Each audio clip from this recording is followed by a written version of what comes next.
Hey folks, welcome to a portfolio review at Finominal. Today we're going to look at Franklin Templeton's strategic real return portfolio. Now this model portfolio has two objectives. The first one is to hedge against inflation increases. The second one is to provide a positive real return. It is worth mentioning that analyzing this portfolio is more complicated, simply because measuring inflation expectations is a little bit complicated, requires unique data series.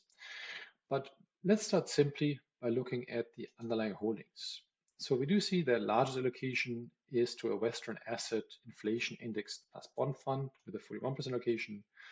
We do see there's a little bit of global equities in here with 20%, commodities product with 18%, there's real estate, there's US equities, global infrastructure, and even plain vanilla US bonds. Almost a little bit of everything. Now, if you look at the fact sheet of this portfolio, we do see that it references the US TIPS bond index as a benchmark. Now, if you look at the performance of the current holdings, these have significantly outperformed the US TIPS bond index. Now, it is worth mentioning that this is simply the performance of the current holdings and not the entire track record. So we can pull up the fact sheet of this model portfolio, and we do see that the track record goes back to 2010, where on a gross basis it has achieved a 4.85% return. On a net basis, only 2.96, whereas the benchmark has 3.12. The difference between gross and net is simply that there's no transaction costs in here, no management fees and so on, right? Having said that, this benchmark from our perspective seems inappropriate, simply because you have equities in here, REITs, plain vanilla bonds and so on, right? So just comparing the tips doesn't seem appropriate.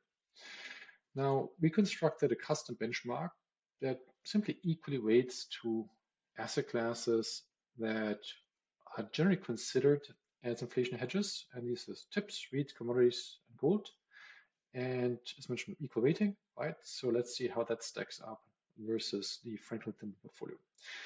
Now, we can see that there's almost a one-for-one relationship between those two, except for the last 2 years, where our custom benchmark has outperformed, probably because of exposure to gold, which did very well. We can also look at this from an asset class perspective, and we're going to take a risk-based view. And what we see here again, that the portfolio from Franklin Templeton has this large allocation to equities. Now, REITs often get viewed as real estate as inflation hedges, but correlation of REITs is very high with equities. And so from a risk-based perspective, like that explains why you have so much equity exposure in here. Versus in that custom benchmark we have, that's on the lower side. It is worth mentioning that equities are the research on equities as an inflation hedge is mixed, but equities certainly are not a hedge against increases in inflation. There's very few assets that actually do that. Gold sometimes, not always, right? That's what's mentioned as background information. Now, the other things that we can look at over here is from a risk perspective, in terms of how this portfolio has done when inflation went up, and what we're going to do in this case, we're going to compare that to a simple, let me get rid of this, to kind of standard 60-40 portfolio, because this is what the majority of investors are holding. In this case, we're going to go for global equities, 6% allocation, 40% bonds.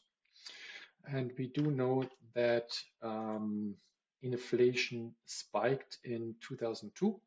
So if you look at inflation expectations, that hit, I think, 3%, which is the inflation that investors expect for every year for the next 10 years, right? On a just actual inflation rate, it was 9% in the US, right? The US CPI hit, I think, in July 2022. And of course, this is where the 60-40 portfolio, right, which comprises equities and bonds, sold off aggressively, right? Now, over here, we have to give credit to this portfolio from Franklin Templeton, right, that did better. It still sold off, right, but at a later stage. So you could kind of read inflation expectations or a hedge against inflation expectations into this. Now, that's with regards to that. Then finally, the question is, right, if you kind of like this portfolio, can you reduce it from a fee perspective? And the total portfolio cost is 52 basis points. And we can look at every single holding over here. So, example, we have the large allocation, right, is the Western Asset Inflation Index Plus Bond Fund, which is expensive, 61 basis points. We're showing here a Schwab use tips ETF, right, for 3 basis points, right? If you see how similar or how different they are, well, the Schwab use tips ETF did better and is much cheaper, right? So I would argue that's the win. And then if we do this entire process of replacing every single holding of this portfolio with cheaper kind of well-known indices, we can reduce the cost from 52 basis points to 15. Now, to be fair, Franklin Templeton slightly outperforms optimized portfolio, right? So you can make a call if you want a cheaper version of that, right, or if it's worth paying the fees. But it's certainly possible to reduce the cost for this portfolio. And this kind of concludes our short review of Franklin Templeton's strategic real return portfolio. As mentioned, it did have characteristics, right, that during 2022, when inflation spiked, did better than the plain vanilla 60-40 portfolio.